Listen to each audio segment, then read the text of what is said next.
올 10일 수요일입니다. 사사기 4장 사사두보라라는 주제로 말씀을 나누겠습니다. 먼저 기도로 시작하신 후 성경을 1에 3 읽기 바랍니다. 꾸준한 영성을 여는 당신의 인생을 변화시킵니다. 말씀 다 묵상하셨습니까? 첫 번째, 사사두보라 1절입니다.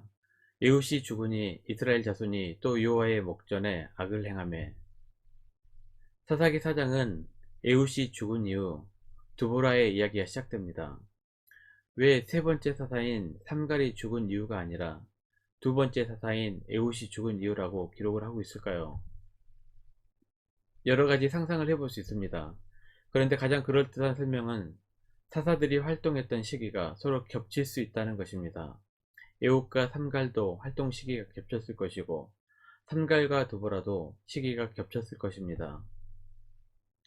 삼갈이 사사로 있는 동안 두보라도 사사였다는 말입니다. 두 사사가 같은 시기에 통치를 했다는 말은 중앙 집권적 지도체제가 아니었습니다. 이방 민족의 침입을 받았던 한 지파 혹은 몇 개의 지파를 통치했던 지도자였습니다. 에훗이 죽은 이후 이스라엘은 또다시 여호와 앞에서 악을 행하였습니다. 사사시대의 악순환이 또다시 시작되었습니다. 언제 배교가 시작되었을까요? 사사기 3장 30절입니다. 그날에 모압이 이스라엘 수하에 굴복하매 그 땅이 80년 동안 평온하였더라. 에훗과 삼갈의 활력으로 모압과 블레셋의 압제에서 벗어나 약 80년 동안 긴 평화를 맛보았습니다. 이스라엘의 반복되는 고질병은 항상 평화의 시기에 일어났습니다. 평화와 안녕의 시기에 방심하면 반드시 반역의 병이 도진다는 것입니다. 이상하게도 인간은 고난의 시기보다 풍요와 평안의 시기에 더욱 타락하는 습성이 있습니다. 하나님이 주시는 은혜와 축복이 오히려 배반의 기회가 되지 않도록 항상 기도하고 깨어 있어야 할 것입니다. 누가복음 21장 34절입니다. 너희는 스스로 조심하라. 그렇지 않으면 방탕함과 술취함과 생활의 염려로 마음이 둔하여지고 뜻밖의 그날이 덕과 같이 너희에게 임하리라. 2절입니다.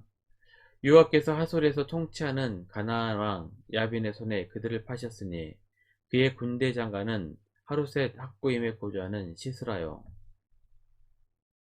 이번에는 하솔왕 야빈을 사용하셨습니다.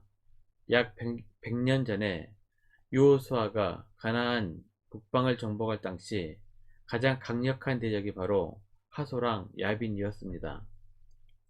여호수아 11장 1절입니다.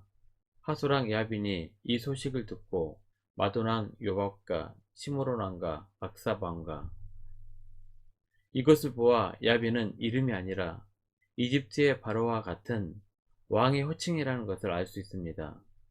여호수아에게 패배했던 하솔은 약 100년 만에 이스라엘을 압제하는 나라로 강성해진 것입니다. 하솔왕 야빈의 압제로 20년 동안 고생하던 이스라엘 백성들은 여호와께 부르짖었습니다. 3절입니다. 야빈 왕은 철병거 900대가 있어 20년 동안 이스라엘 자손을 심히 학대하였으므로 이스라엘 자손이 여호와께 부르짖었더라. 결국 이것이 하나님께서 이스라엘에게 고통을 주신 이유입니다. 하나님께서는 그들이 하나님께 돌아오기를 원하셨습니다. 이스라엘이 20년 만에 부르짖었고 하나님께서는 공식처럼 응답하셨습니다.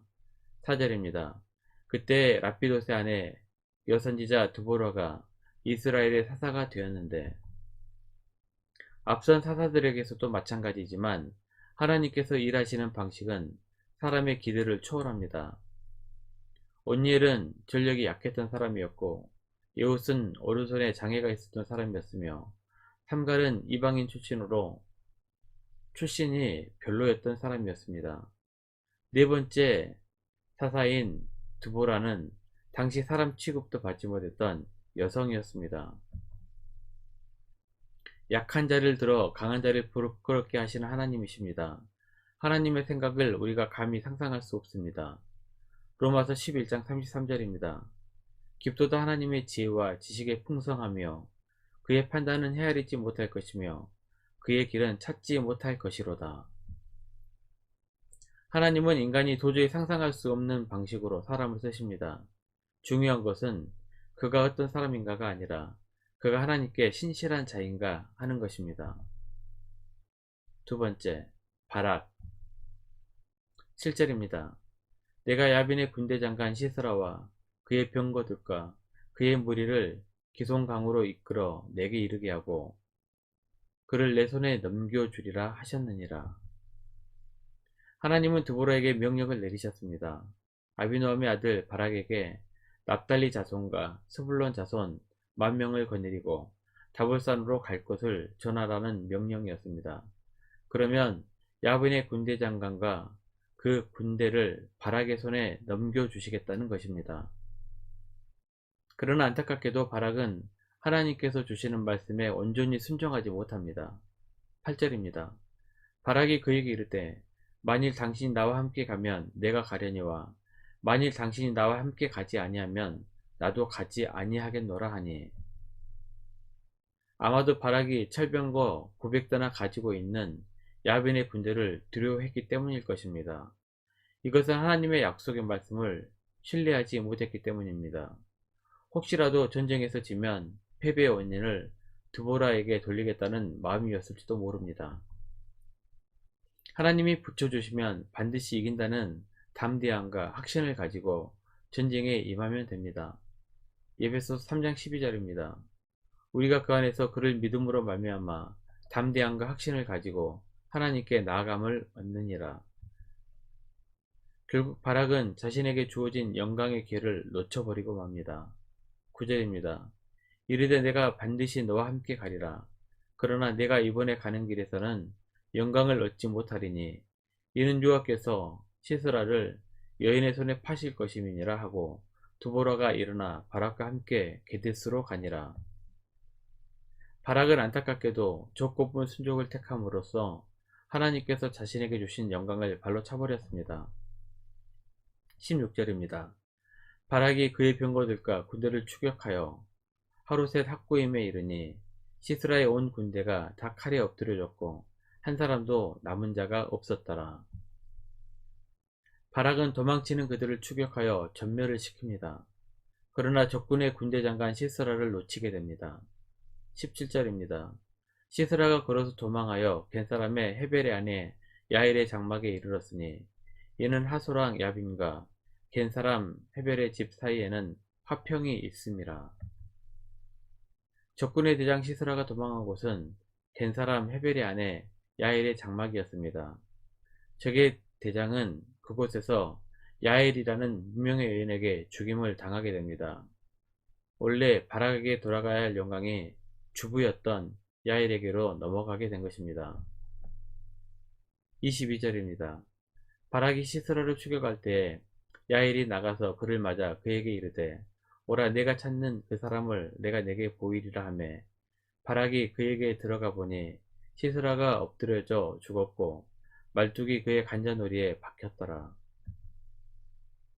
시스라의 시선을 보는 순간 바락은 자신이 하나님의 말씀에 온전히 순종하지 못한 것을 후회하였을 것입니다. 그러나 후회한들 기회는 이미 지나가 버렸습니다. 말씀 요약합니다. 첫 번째, 하나님의 방식은 오묘하셔서 인간의 상상을 뛰어넘습니다. 두 번째, 뒤늦은 후회는 소용이 없습니다. 차라리 다시는 하나님을 신뢰하지 못하므로 후회하는 일이 없기를 다짐하시기를 바랍니다. 1년 성경 일독 주간기기입니다. 오늘은 수요일 에스더 6장에서 8장까지 말씀을 천천히 읽으시길 바랍니다. 5월 중보기도 제목입니다. 5가지 기도적 제목을 놓고 충분히 기도하시고 개인 기도의 시간을 가지시길 바랍니다. 가정에서 기도하시기 힘드신 분들은 주중 기도의 시간을 이용하시면 됩니다. 주중 기도의 시간은 새벽 6시부터 밤 10시까지입니다. 하루 30분씩 최선을 다하시기 바랍니다. 그러면 여러분의 삶이 변화될 것입니다. 영상을 다 보신 분들은 확인 문자를 보내시거나 유튜브에 댓글로 달아주시면 정기적인 영성 훈련에 도움이 될 것입니다. 올 하루도 승리하시기를 기도합니다.